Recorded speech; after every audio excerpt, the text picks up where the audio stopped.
here we are, folks. It's Friday morning, and it seems to be behaving.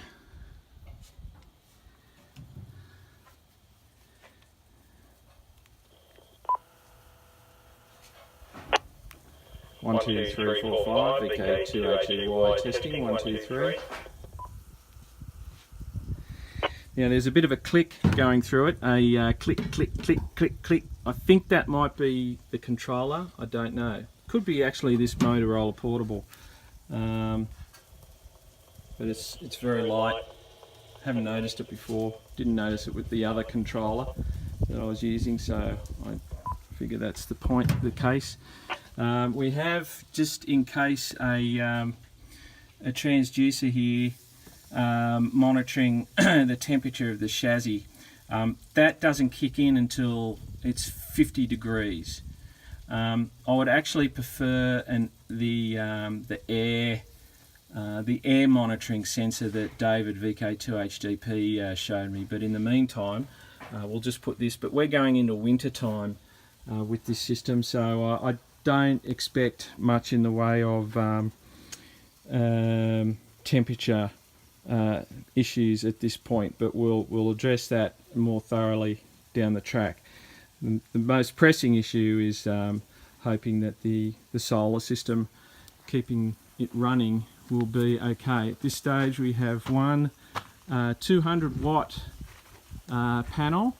We'll add another one at some point when I upgrade the controller with an MPPT type. So there it is, it's the trailer.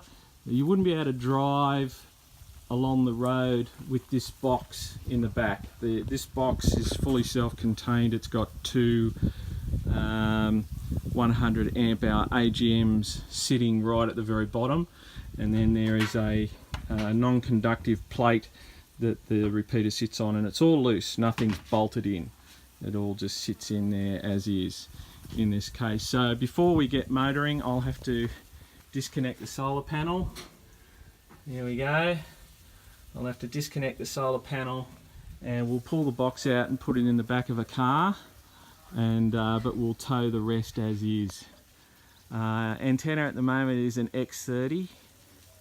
And the reason I've chosen that is because you can see up there on the higher mast another X30, and the repeater tested well and quietly with that antenna. The most important thing with this system is making sure that the repeater and the duplexer work in harmony, but it's not the best duplexer. I've been told the duplexer is not really for this this split, this type of split, 5 megahertz split. I believe it's a high split, and it's actually sucking a lot of power away from the repeater, which is wound up all the way to 50 watts, but there's only 15 watts getting to the antenna.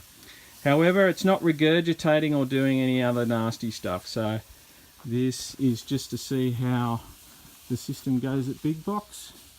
And I'm going to start wrapping up now. Rob's making some brekkie. Good on you, Rob. Yo. And we're going to be moving over to Gary's place probably in about an hour.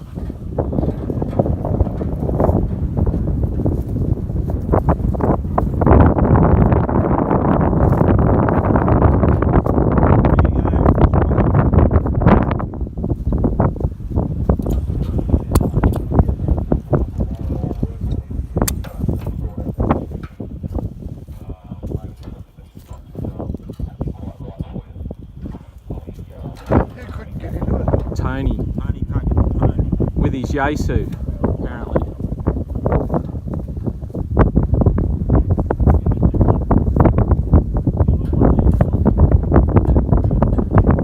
That there, folks, is the big box at Big Box.